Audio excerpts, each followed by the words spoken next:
Busing de Ottawa, Ontario, a été choisi pour recevoir le prix W. Victor Johnson pour cette année. I'm pleased to present the 2011 recipient of the W. Victor Johnson Award, Dr. Nick Busing of Ottawa. Dr. Nick Busing, I was going to ask you to rise and find your place, but as always, you're way ahead of me.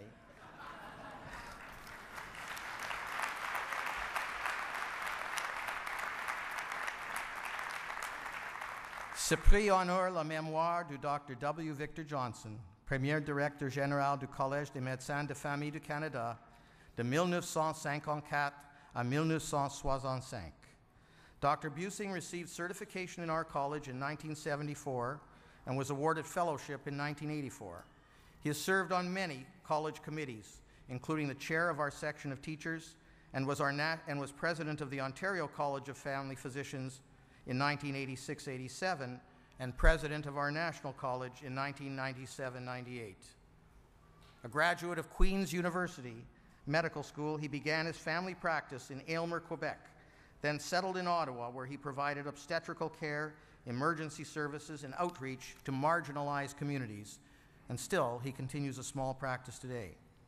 Dr. Busing has held a number of positions at the University of Ottawa's Faculty of Medicine, where he was professor and chair of the Department of Family Medicine from 1996 to 2005, and associate dean, postgraduate medical education from 1993 to 1996. In 2005, Nick was appointed president and CEO of the Association of Faculties of Medicine of Canada. That's all of our medical schools, all of the deans, and in the deanery, Nick is the president and CEO of that association. As president and CEO of AFMC, Dr. Busing has led a process of expansion and increased emphasis on advocacy on behalf of Canada's faculties of medicine in the areas of medical education and health research. He has been the leader of a major initiative unfolding in Canada right now, looking at the future of medical education in this country, initially focused on revamping the undergraduate curriculum and currently studying postgraduate training. This initiative is essential to ensuring that our future medical graduates in all disciplines will meet the constantly changing needs of the people of Canada. Les lauréats du prix W. Victor Johnson sont des médecins de famille canadiens ou internationaux qui ont apporté une contribution extraordinaire à la discipline de la médecine familiale au Canada ou à l'étranger. La personne honorée est invitée à prononcer l'allocution W. Victor Johnson à la cérémonie annuelle de la collation des grades du CMFC. I now ask our president, Dr. Sandy Buckman, to present Dr. Nick Busing with this year's W. Victor Johnson Award.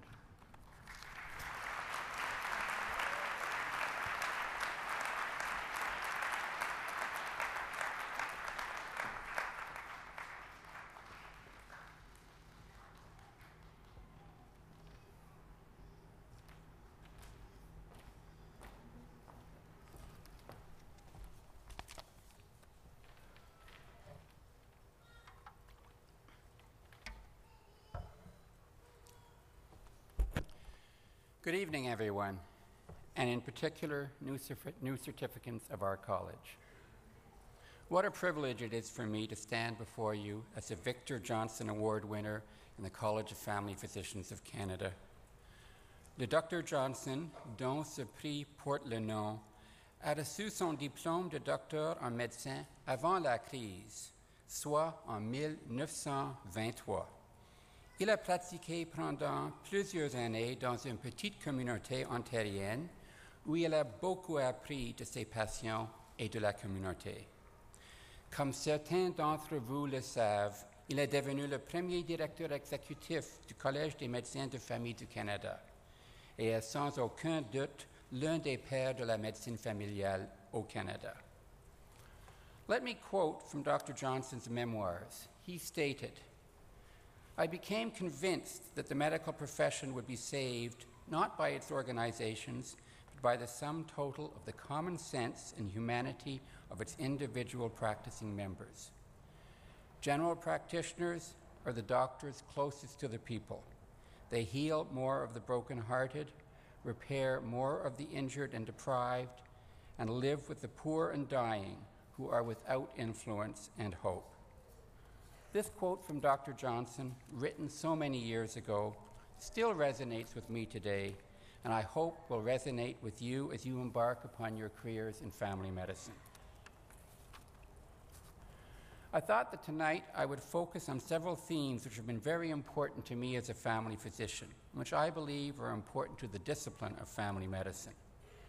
My reflections come from more than 35 years as a family physician with a small group of patients that in some cases include families of 3 and 4 generations that have stuck with me throughout my career and have allowed me to participate in their care. What a privilege. With these come some challenges, which I will also touch on. My themes for you tonight are well known to family doctors, but always bear repeating. They are the importance of continuity, you as the advocates for your patients, blending knowledge with experience, and the art and benefit of listening. I wish to add a relatively new theme and a challenge, hiring a coach. That may sound trendy, even inappropriate. More about that later.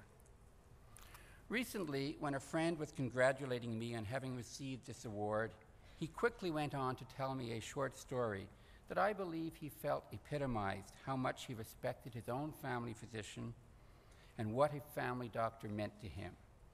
His 30-year-old son, let's call him Frank, had just had his own firstborn son and was visiting the family doctor for the son's first checkup.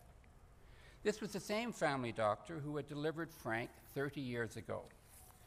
As Frank put his newborn on the scale to weigh him, he was about to ask a question when the family doctor said, "Yes, this is the same scale that you were on 30 years ago."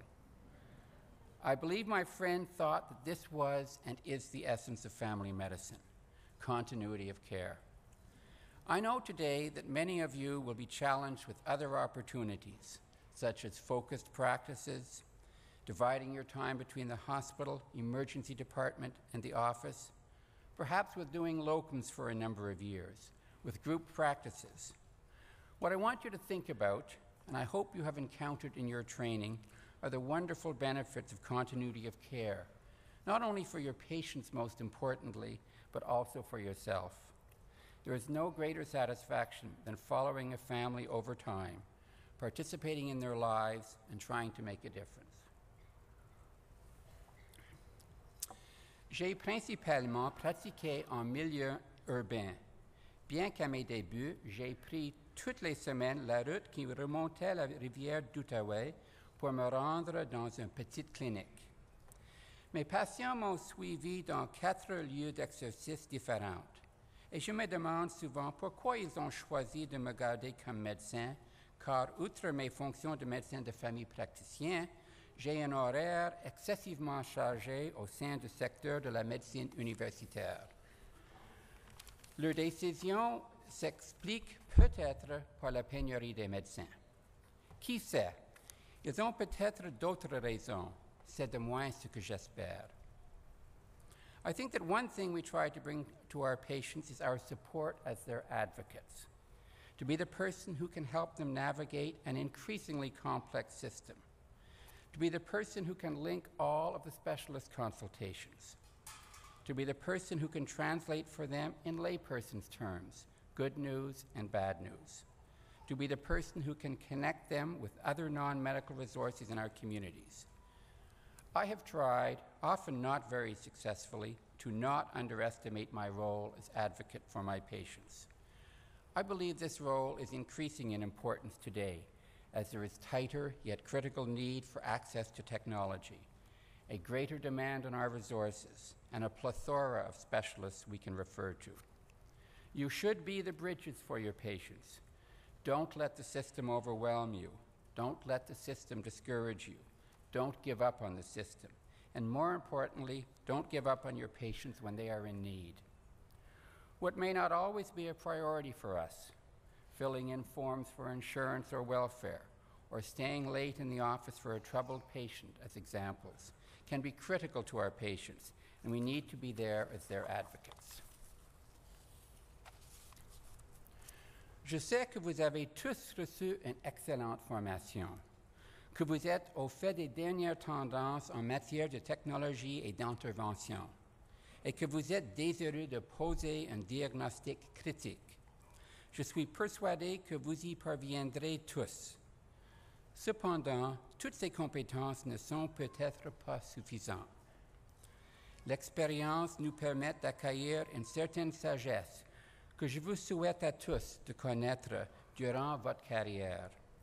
Nos patients s'attendent à ce que nous soyons à la fin pointe de notre domaine, que nous soyons experts sur le plan de diagnostic et que nous sachions prescrire le bon traitement.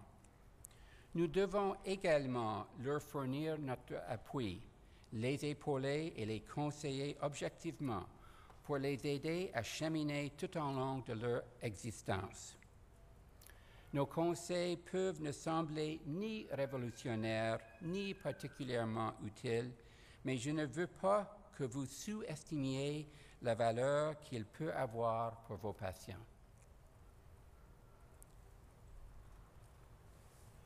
This leads me to one of the most important themes I want to mention to you tonight, and that relates to our role as listeners.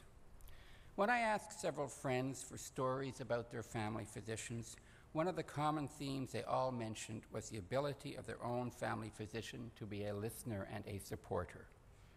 Yes, they were looking for the accurate diagnosis and the right intervention, but that may come from simply listening and supporting, and not intervening beyond that. So many of the problems that come into the office of a family physician today are rooted in psychological and frequently sociological and economic realities. You know that so many of the problems that we are faced with don't end up with a specific diagnosis, diagnostic label, or precise treatment. They don't take a traditional prescription or a traditional intervention to resolve them. Many of them are not resolvable problems, so many of them benefit from someone who listens and is just there for them. Empathizing with your patients will be one of the most powerful therapeutic interventions you have at your disposal. I remember one of my friends telling me how tremendously well supported she felt after her first child was born very prematurely and died, and subsequently she became pregnant and had a second child. Her family physician, and indeed the entire office of that family physician, offered so much support to my friend in such a warm and loving environment that it made all the difference to her. I remember another friend telling me about the appointment she had to cancel for her son because not only was the son sick, but so was the mom, and so she could not bring him to the appointment. And by the way, Dad could not bring him in either because he too was sick. At the end of the usual working day, there was a knock on the door of the home, and there she was, their family doctor, to do a house call. I don't know what the final diagnosis was, but I do know that the act of the doctor was the best medicine possible. These comments, as I see them, speak to the very heart of family medicine, what makes us unique as physicians, and what makes our contribution to the health of individuals and communities so critical. Looking into the future, I was struck very much by the ideas offered by Dr. Atul Gawande, the noted surgeon and writer, in his essay in a recent edition of The New Yorker entitled Personal Best. Dr. Gawande's thesis is quite simple. He points out that high performers, be they artists, athletes, teachers, for example, use coaches to help them get better. He asks why physicians don't do the same and goes on to describe his positive experiences with a coach in the operating room when he had already been in practice for 8 years and was likely near the peak of his performance. I'm not sure I want to suggest that you go into practice and hire a coach, but I do want us to think about this. Much of the focus on quality relates to the services we provide. How timely are they? How efficiently are they delivered? How up-to-date are the interventions, and so on. These are all key issues to tackle, but having a coach might tackle one of the other key variables, the particular quality of care that you are providing. A coach might help you improve the quality of your care, not just your diagnostic abilities, but perhaps your bedside manner, your way of relating to patients and their families.